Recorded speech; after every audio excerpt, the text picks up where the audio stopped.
West. So recently, I interviewed Dr. Cornel West like the week that he did announce that he was going to run for president, running third party. I was very surprised that he was running for president because I did ask him before last time he was on the show if he would ever consider doing it. And he said he'd rather be in the crack house than in the White House. So that told me like he saw some sense of urgency, like the people need something, like it's time for people to really break away from this duopoly. And one thing I've been saying for a while before he announced is that if we had somebody with a big name run third party, this actually was entertained in 2020 with Jesse Ventura. At one point, there was talks about him possibly running. Just imagine what could have happened if he did. So now we have someone that a lot of people know. I feel like Cornel West, like he's liked by different generations. He's liked by people of different races, different genders. Like a lot of people love Dr. West. And then this happened. And I don't know if you saw this earlier today. Cornel West is already polling at 6% as a third party candidate. This is the Emerson College poll. And it says Joe Biden, 44%, Donald Trump, 43%. And then when you come down here, that was someone else, 9%, undecided, 4%. And then when you come down here and you add in Cornel West's name, he's already polling at 6% as a third party candidate. You only need 5% to get the federal funding. So he's already above the percentage to get the funding. And this is what I was trying to tell people is like, you need someone with a big name. I want to get your take on that. How do you feel about where he's polling right now? And how do you feel about his chances in this crazy system? Well, that was always, yes, it's such a perilous time, and the establishment is so corrupt and people are so desperate for a third party that I even entertained it for a little while. I'm so glad that Cornel is doing it, and the fact that he is polling at 6% already, I think, is a big deal. So great for him, and that's the plan was always, just like Ralph Nader laid out, that you don't have to get. If you can get 10% in the polls, 5 to 10% in the polls, you can now become a kingmaker, because now neither party can get elected without you. You have 10% of the voting electorate. You can swing a vote, because usually it's only a percentage or 2 points that divides the presidential candidates.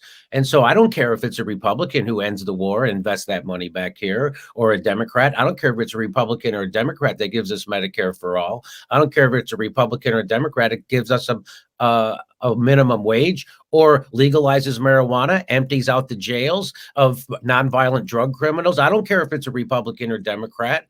And so that's what I hope happens. I hope Cornel stays in the race. I hope he builds a strong campaign. I hope he polls at 10% at least, and then he can become kingmaker, or something crazier could even happen, and he could win. I think that if he has the right message, I think he can win. It's interesting because one of the things I was talking about earlier too, in reference to him, is, he went from the People's Party to the Green Party. Obviously, I know you know about the issues with the People Party. I had already talked to him about that as well. But how do you feel about that Howie Hawkins faction of the Green Party, the ones who are, for whatever reason now, or like have pro-war talking points, which is not They're CIA. That's all. I mean, CIA infiltrates parties and things, and that they're CIA. Is there another explanation how the guy who's in the Green Party could sound like a CIA guy? I mean, that's crazy. More than a Democrat. I mean, they were for lockdowns, they're for mandates, they're for the war, they're for Russiagate. Howie Hawkins is CIA, and if that isn't clear to people, then they're gonna be chagrined, because that guy is CIA.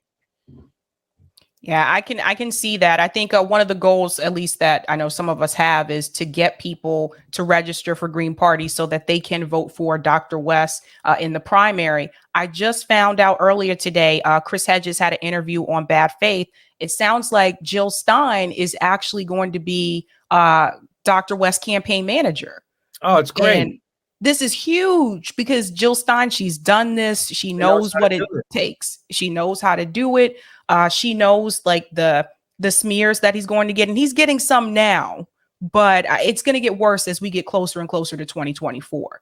And I just want people to be prepared for that. But I think that's huge that Jill Stein is stepping in there. They already called him right wing. You know that, right? You see, Yep. MSNBC says his campaign has right-wing DNA.